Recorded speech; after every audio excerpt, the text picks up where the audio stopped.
तेलंगाना के minority Congress party leader Yusuf Hashmi के इंतकाल पर कांग्रेस की जानिब से गांधी भवन में ताज़ियती इजलास का इनेकाद अमल में लाया गया।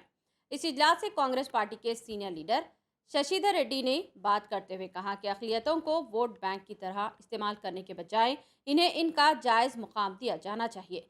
शशिधर रेड्डी और कांग्रेस पार्टी के दिगर कायदीन ने मरहूम यूसुफ हाशमी के मुख्तलिफ खदमात को भी याद करते हुए इन्हें भरपूर खराज अकीदत पेश किया।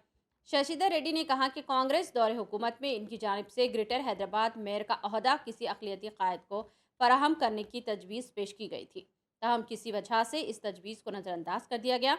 इस इजलास में अंजन कुमार यादव, कोदंडा रेड्डी, जग्गा रेड्डी, जफर जावेद, फिरोज खान, शेख सोहेल और दूसरे शिरकत की। हर वोट मांगने के लिए माइनॉरिटी की तरफ देखते हैं। जब नॉमिनेटेड पोस्ट देने की बात आती है तो हम लड़कर कम से कम 1 साल के लिए एक माइनॉरिटी मेयर कांग्रेस की तरफ से हो। बार बार मैंने कहा, लेकिन उसका कोई असर नहीं रहा। उन्हीं एमआईएम के मेयर को कंटिन्यू करते हैं। तो गलतियां पार्टी से हुई हैं। इन सब चीजों को सामने रखकर आने वाले दिनों में सबसे पहले बहुत बड़ी चुनौती है।